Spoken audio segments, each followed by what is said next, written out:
Hello everybody, welcome back to our modelled writing videos. So today we are going to be looking at task 1 for the IELTS writing part of the exam, and we'll be presented with 2 different pieces of data.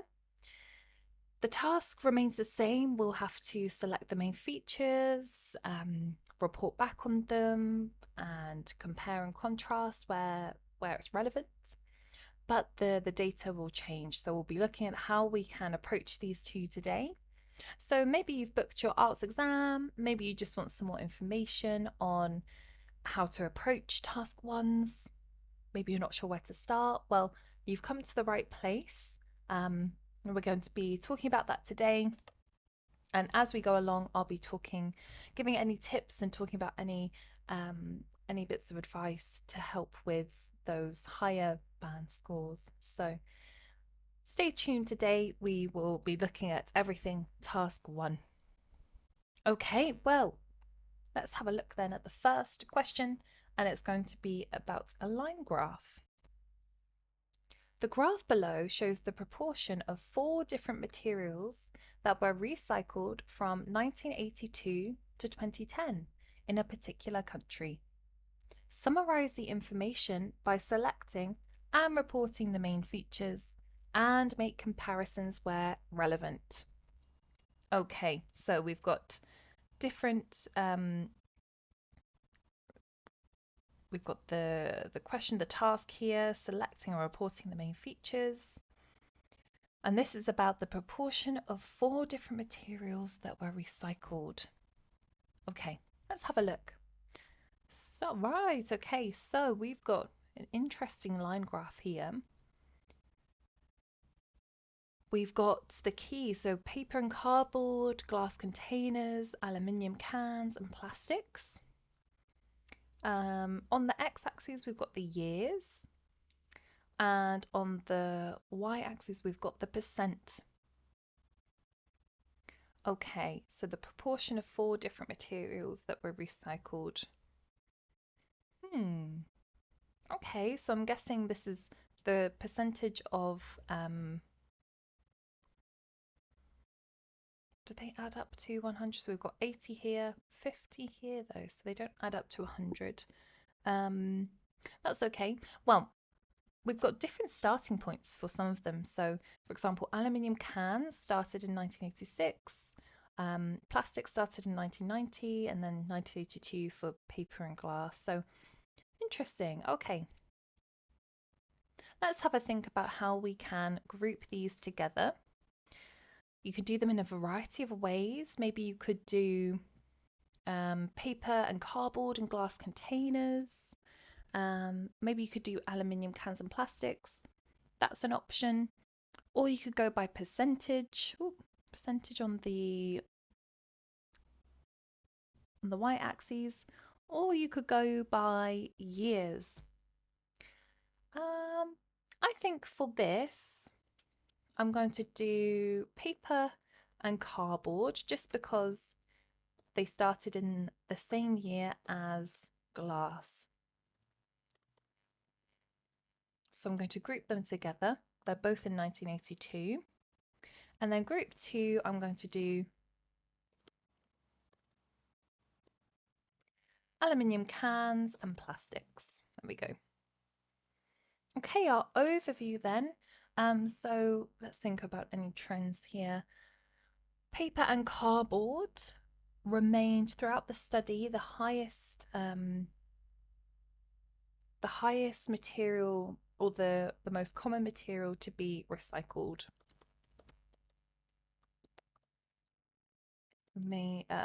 Or consumed the highest proportion or portion of material that was recycled. Okay. Maybe plastics remained the least we can add in the write-up. Okay, so your plan is really important. This is going to help us stay on track, stay focused, remember our groupings. So I can't recommend just writing this down enough. Okay then, so let's go to our write-up. We've got the question here. We've got some really useful words for synonyms for words like decreased, stayed the same, increased. And when we combine these with adverbs, they make for really nice descriptions of the trends and what we're seeing. And of course, we've got the graph down here. So we've got everything we need to start our write-up. So how do we begin? Well, we need to paraphrase this sentence here. The graph below shows the proportion of 4 different materials that were recycled from 1982 to 2010 in a particular country. Okay. We can be more specific. The line graph displays information on the share of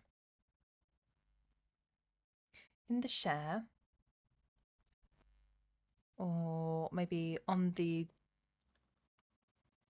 share of 4 different materials, 4 distinct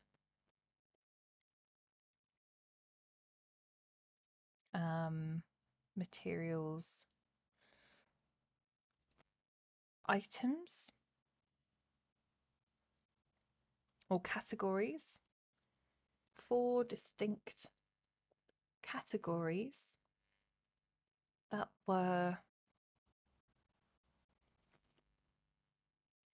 it's hard to paraphrase recycled without losing the meaning, so we'll keep that were recycled from 1982 to 2010 in a selected nation. The line graph displays information on the share of 4 distinct categories that were recycled from 1982 to 2010 in a selected nation. Okay, I think that's good. Let's now go to our overview, and we want a nice opening phrase like in general. Paper and cardboard remained the most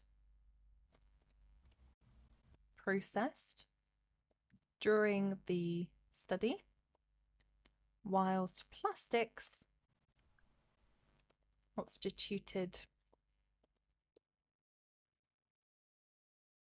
the least, or represented the least handled group. In general, paper and cardboard remained the most processed during the study, while plastics represented the least handled group. Okay, so we're doing the highest percentages and the least percentages. Okay, let's do a nice opening group sentence.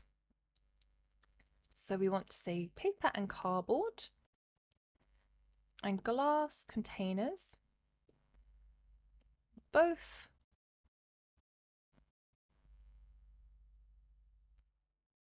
contribute data in 1982.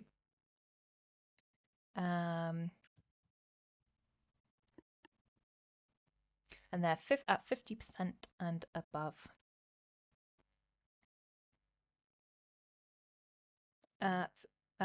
We could say in 1982, maybe we could do it respectively, 65% and 50% respectively. Okay, so now we want to talk about just the trends throughout the study so we can compare and contrast them. So they both decreased between 1986 and 1990. They both slightly, we're using our adverbs, decreased their share between 1986 to 1990.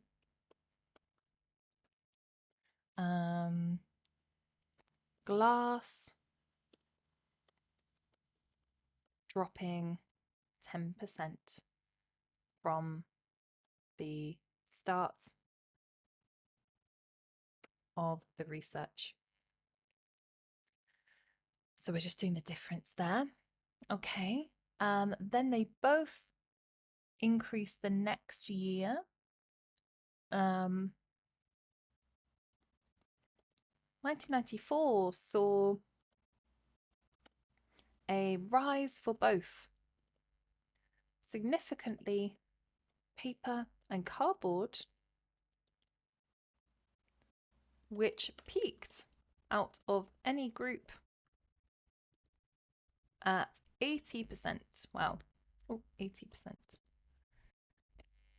And then we could say 30% more than glass in a nice bracket. 20% more than glass containers.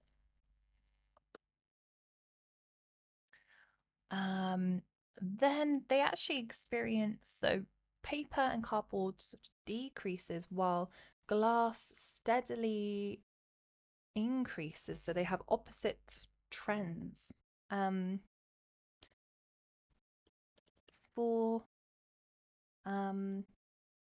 1994 until 2010, that's 16. So for the next 16 years, they both experience opposite trends. Let's do after its height, after its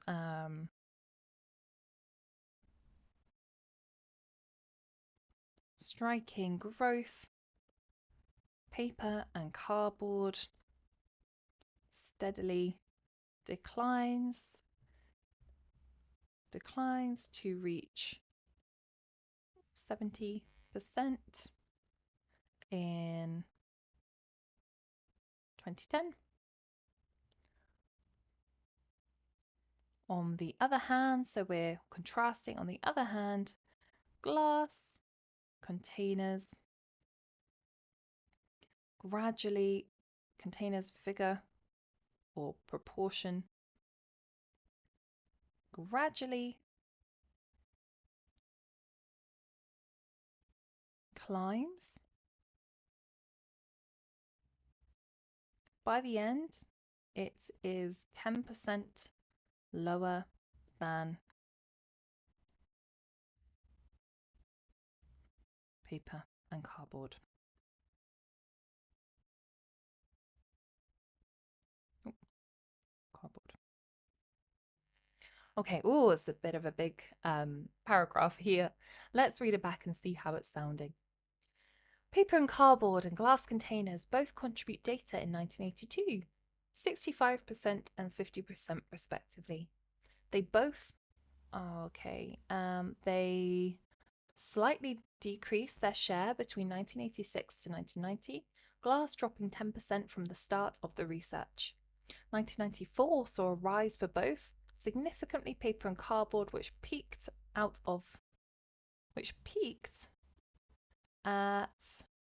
80%, 30 more, 80%, 30% more than glass containers, and the largest in the study.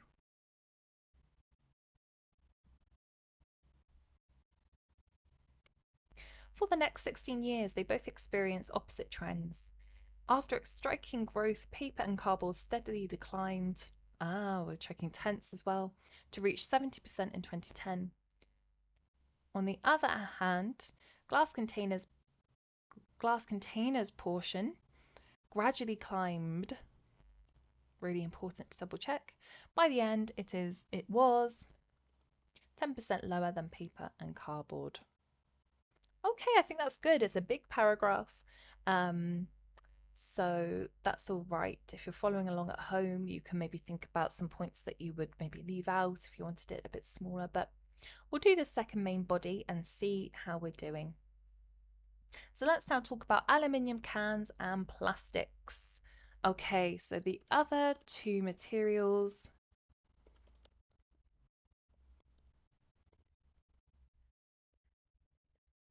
and plastics started in 1986 and 1990, respectively, both under 10%. So here they are down here, both under 10%. Let's talk about aluminium cans having a gradual increase. Maybe we could talk about plastics actually staying under 10% for the entire study. So plastics, notably, consistently remained less than 10% for the 30 years.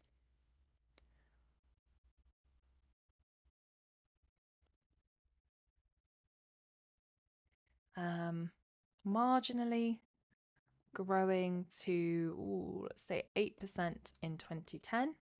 Okay, that's plastics. Aluminium cans, however,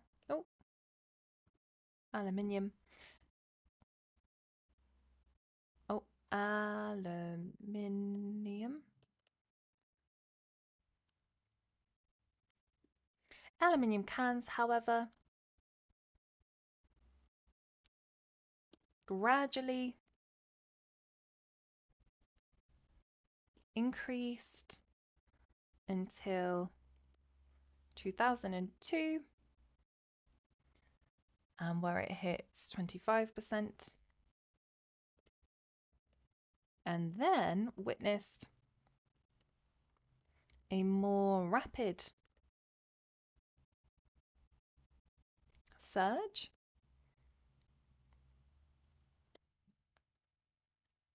for 2006. Let's do a nice bracket. It increased by 10% there. Actually, it increased by 10% for the rest of the study each time. So we could say, and witnessed a 10% rise both in 2006 and 2010.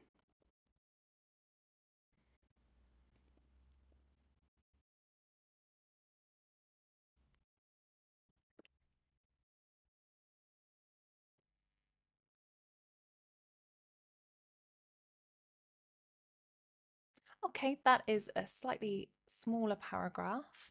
Maybe we could add something here just to say how much higher it was than plastics, maybe. So 10, 20, 35,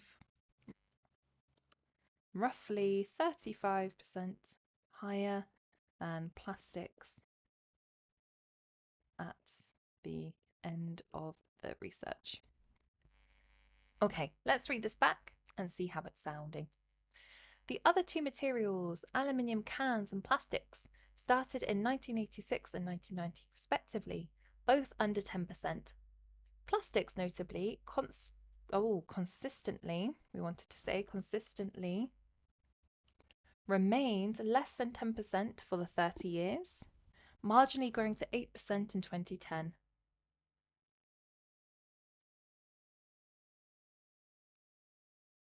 Aluminium cans, however, gradually increased until 2002, 25%, then witnessed a 10% rise both in 2006 and 2010.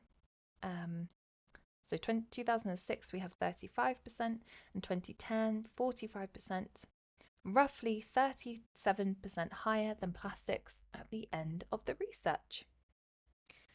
Okay then, I think this is good. Let's count the words and see how we're doing. Okay, so this has come to a total of 210 words. So a realistic amount to aim for, I think. You can see how we've grouped them together, which is really useful. And so hopefully, if you've been following along at home, that has all made sense to you, how we've picked not every part of the data, but we've just picked the significant or striking elements of it to report back on. We've naturally just compared and contrasted between each group and the two groups themselves. And also we have just picked, yes, specific data for the groups. So there we go. That was our first task of the day.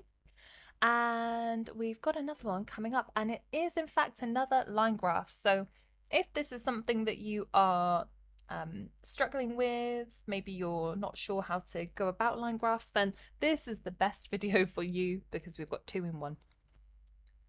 And in fact, we've got another 2 in 1 because the question is in with the data today, so we can view it all together at the same time. The graph below shows the average consumption of cheese per person in England, Scotland, Wales, and Northern Ireland between 1980 and 2020. Okay, so we've got a 40-year span that can be seen on the y-axis, and on the x-axis.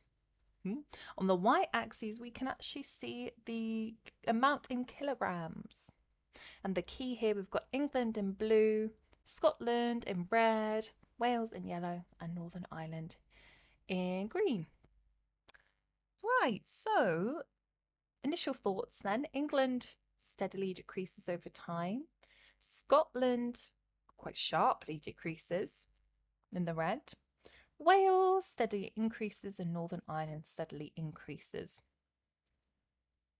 So when we're thinking about our groupings then, I mean, this time we've got quite a nice even key here.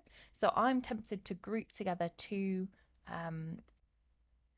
countries. England, I'm thinking England and Scotland because of the decreasing trend they've both got. And Wales and Northern Ireland because they both increase. So let's think about that. So we've got England, Scotland, and we've got Wales and Northern Ireland. Okay. So our overview, our sweeping statement, what can we say for this? Anything in particular? Well, Northern Ireland has the most significant rise out of any country. So let's have a think about that. Yes, or maybe we could talk about England's steady decline, but I think Northern Ireland is a good example here. Okay. Northern Ireland has the most significant rise out of any country.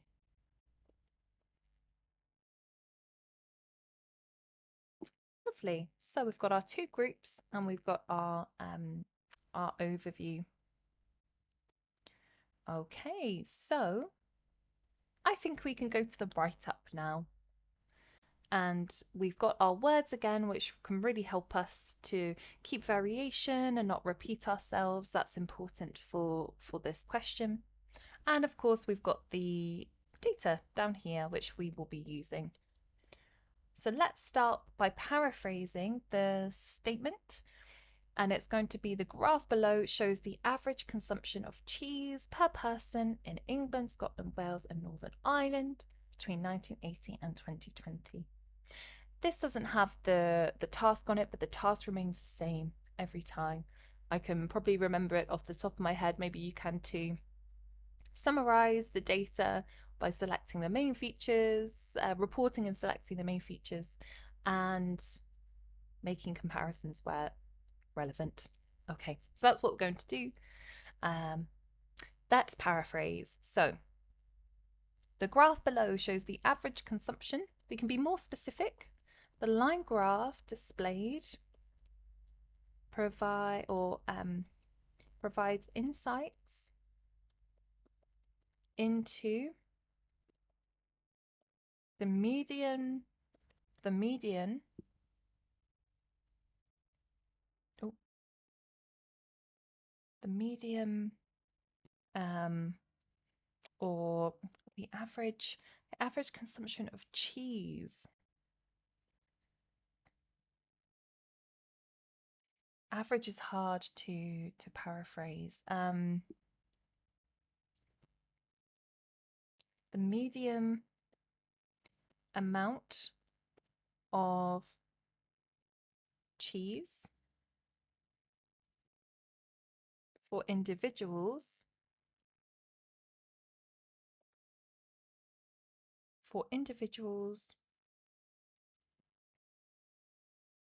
in England. We don't need to paraphrase the countries, that's right. Scotland, Wales, and Northern Ireland between the years 1980 and 2020. Let's see how this is sounding. The line graph displayed provides insights into the medium amount of cheese. Okay, for individuals, I'm not sure about that. That people eat. That's a bit better. The line graph displayed provides insights into the medium amount of cheese that people eat in England, Scotland, Wales, and Northern Ireland between the years 1980 and 2020. Okay, I think that's better now. So let's do a nice sweeping statement. I quite like this one. On the whole, Northern Ireland had the most significant rise in how much cheese they were eating during this time. We could do a contrast as well, whereas Scotland had the most notable drop. On the whole, Northern Ireland had the most significant rise in how much cheese they were eating during this time, whereas Scotland had the most notable drop. Okay, so you'll notice we're not using any of the data. We are just doing a sweeping statement. So let's start with our two groups, and we're going to go England, Scotland, and then we're going to talk about Wales and Northern Ireland. Okay, so England and Scotland both saw a decrease over the study, saw an overall decrease in the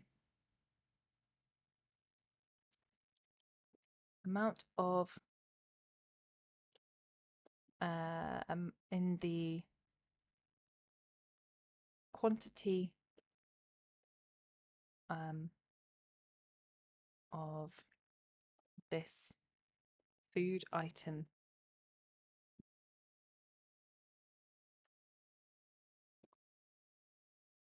England and Scotland both saw an overall decrease in the kilograms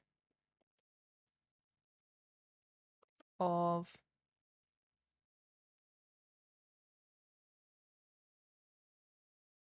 I don't want to keep using cheese, but it's hard to find another word for it.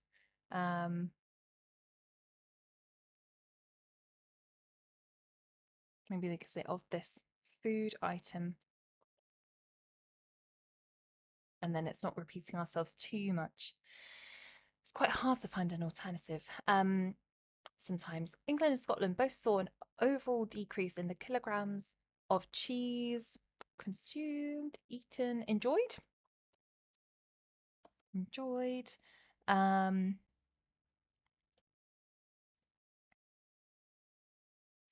Both falling under. They were both under 100 100 in 2020.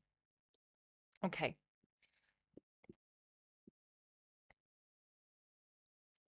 Their trends were strikingly different, however. So let's talk about England. Their trends were strikingly different, however. England began the study. We've got increments of 25. Ooh, so we've got 100, 100 and about 110. With 110. Oh, kilograms per individual.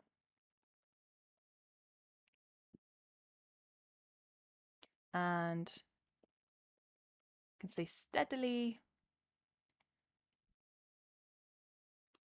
dropped. Let's do some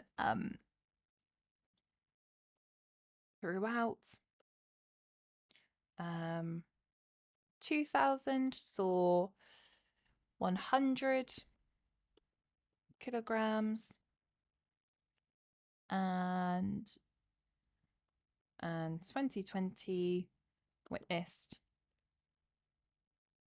75, maybe 90, around 90.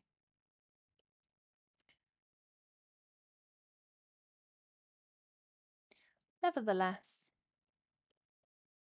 this country was maybe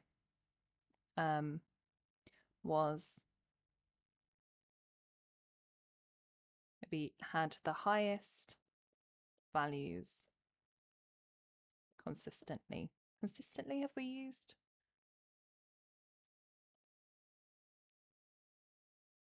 Okay, let's just mention Scotland. So Scotland, on the other hand, rose dramatically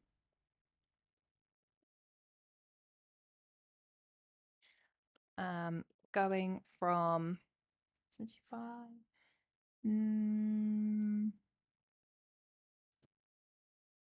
190 85, I would say, from approximately 85 kilograms at the start to just over 100 in 1990. The significant have we used? The striking have we used? We're just checking for repetition. The striking decline then took place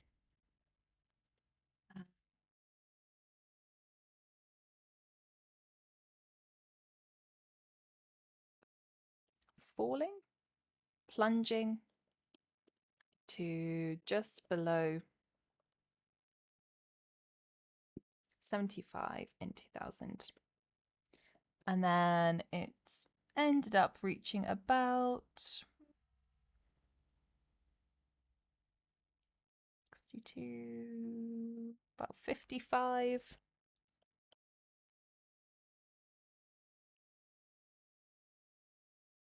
Scotland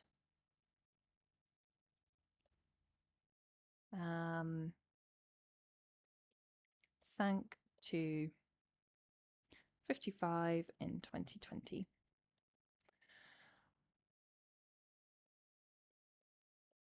Okay, should we read this back and see how it's sounding? England and Scotland both saw an overall decrease in the kilograms of cheese enjoyed, both falling under 100 in 2020. Their trends were striking, we have used strikingly, were vastly different, however. England began the study with 110 kilograms per individual. Maybe we don't need this bit, let's assume that's okay. And steadily dropped throughout. 2000, maybe the year 2000, saw 100 kilograms and 2020 witnessed around 90. Nevertheless, this country had the highest values consistently. Scotland, on the other hand, we can do a nice comma here. Scotland, on the other hand, comma, rose dramatically, going from approximately 85 kilograms at the start to just over 100 in 1990. The striking decline then took place, plunging to just below 75 in 2000. Scotland sank to 55 kilograms in 2020. Okay, I think that's good. That's our first group there about the decreasing countries. Let's talk about Wales and Northern Ireland now and their steady increasing trend. In contrast, Wales and Northern Ireland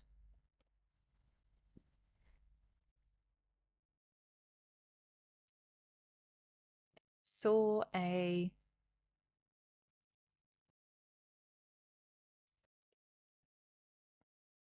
moderate, gradual, that's quite nice as well, gradual climb over the 40 years.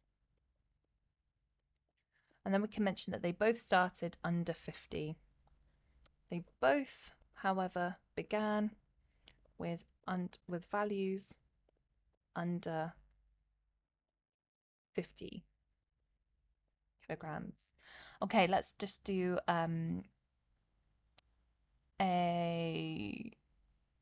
we'll talk about Northern Ireland. Northern Ireland in particular saw a surge between 2000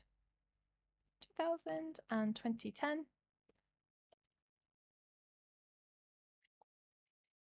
In 2010, they reached about 55, and in 2000, they reached about 37's about here, about 30 to 55. Going from 30 to 55 approximately. Wales, when did they see their biggest rise? Wales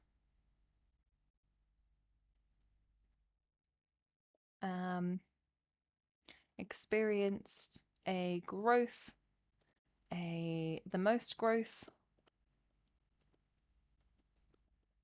in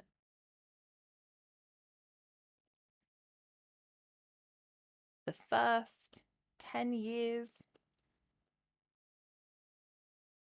And it goes from about, I'd say, 37, it's about 45 to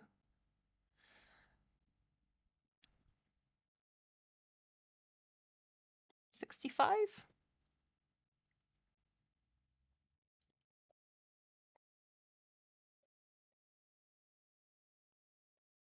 Increasing by 20 kilograms. Okay, let's do maybe a final observation about Northern Ireland being just above Scotland by the end. By 2020, Northern Ireland was just above Scotland at slightly over, what's the figure here? What was Scotland? 55. Okay, let's read this back and see how it's sounding. In contrast, Wales and Northern Ireland saw a gradual climb over the 40 years. They both, however, began with values under 50 kilograms.